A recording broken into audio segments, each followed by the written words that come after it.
You to look at goal 2 at the top of page 488.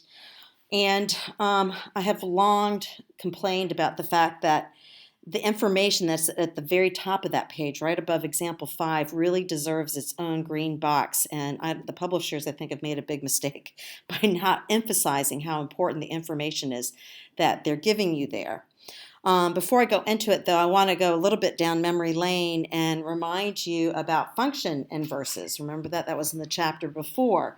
And a good example of a function inverse would be, f of x equals x squared, g of x equals the square root of x. What happens when we put these functions together? They are inverses of each other. What happens when we do that? Well, my outside function is x squared, so I'm squaring that, and then I'm putting this in here. They undo each other, right? And what comes out is x. All right, well, this next part that we're going to learn here with logarithms is using this concept. And I'll show you how here. Let me clear this.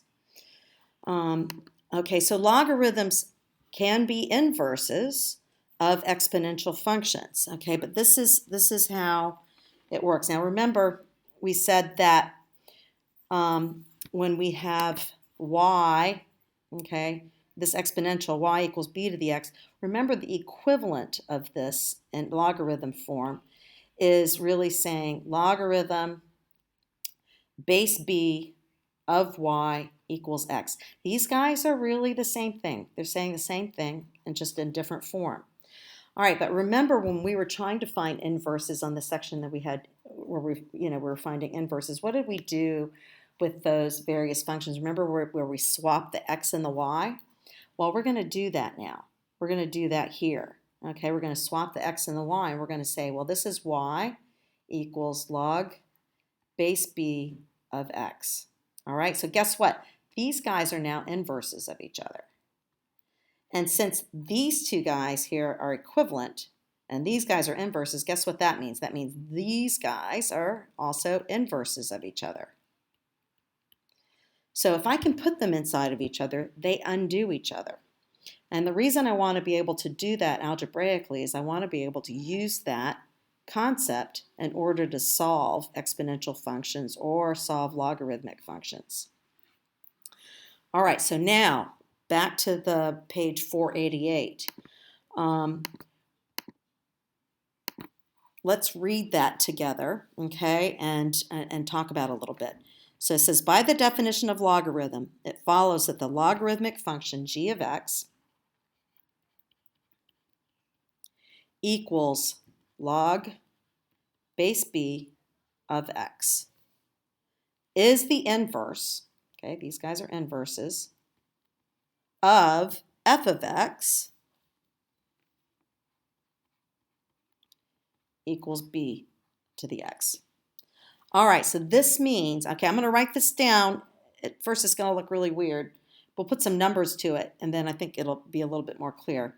So if I take this function, this logarithmic function, g of x, and I'm going to put f of x inside of it, okay? I'm using this concept of inverses. These guys are inverses of each other. They're going to undo each other, right? So if I take a logarithm of this to some base of this exponential function, they undo each other, and I get x, okay? All right, vice versa. I can take this logarithm function, g of x, okay, and I'm going to put I'm going to take this exponential function, f of x, and I'm going to put the logarithm into x. Okay, and that looks really weird, but just wait until I put some numbers on it, and I think it'll make more sense. So if I have this exponential function and I put a logarithm, has to be the same base though, okay, these guys got to be the same base, of x, guess what comes out? X. Okay. Why does this work? Well, these are inverses of each other. They undo each other. Okay. So all right. So let's take this as an example. This one right here. Let's take this as an example where I've got the 1 here. Let's say I'm going to take something easy. Okay, that you guys know. The answer to. I'm going to do base 10. Okay. So if I said what's the logarithm, base 10, that I need to raise 10 to the second power to in order to get 10 to the second power to? So this is saying, so I'm really taking the log of 100 here, right? What's the log of 100? What do I take the base of 10 to in order to get to 100? Well, I got to raise it to 2. So you see this is the x right here, and that's what comes out, okay? All right, so I think that one's easier to understand. Now let's look at this one. This one's kind of a little bit more funky. I'm still going to use, okay, well, let me see. Maybe I can find, yeah, let me still use base 10 because I think base 10 is easier. So if I say 10 to the log of, let's say I say 100 here, okay? So this is really saying, so what is the log of 100 here? This is basically saying what power do I raise the base of 10 to in order to get to 100? So this thing technically equals 2, right? This is 10 squared, right? So what does this end up equaling? Ends up equaling 2, okay? And ends up being the same thing. So so this thing comes out, and oh, I mean, actually it's not 2, I'm sorry. Ends up being 100. So this is 10 to the second power, right? So whatever, this is my argument. So this is x, I'm sorry. This is what comes out, okay? The 100. All right, so bottom line, these things are inverses of each other. If you put them inside of each other, then they will undo each other, and then you can solve them. All right, so let's go over the next set of examples. And this is a little bit kind of, I don't really like the way they do these because I think they're throwing a lot at you kind of soon. Maybe not so much here in example 5, but example 6. But we'll work through it, and I think by the time we get to the next section, I think you'll have a better feel for things. All right, so let's look at example 5. Example 5a. Okay, so they're saying simplify this. Okay, you know they're taking this exponential. They're taking something that's the same base, right? Common log, right? Base 10 of 2. All right, what does that equal to? Well, 2. Okay, here's your x. So here it comes out. Okay, they're undoing each other. All right, if I take log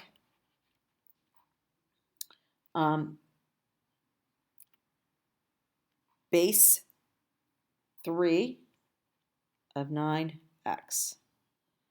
All right, now keep in mind that, I want these to be the same base when I sort of evaluate them. So this is really saying the same thing of log base 3 of 3 squared to the x, right? Which is really the same thing as log base 3 of 3 to the 2x. Okay, so this is saying, all right, what do I need to raise the base 3 to in order to get 3 to the 2x? Well, I need to raise it to the 2x power in order to get that. And so the argument is what comes out, okay? So that's 2x. Okay, now let's look at example 6. Now this is the one where I think they're kind of throwing a lot at you right now. But they want us to find the inverses of these functions, okay? So, and it's going to be kind of similar to what you've done before, but also, I don't know. Let's just talk about it. We'll see. Just let me tell you about it, and it may take a little while for you to process it, but I think it'll be more clear later on.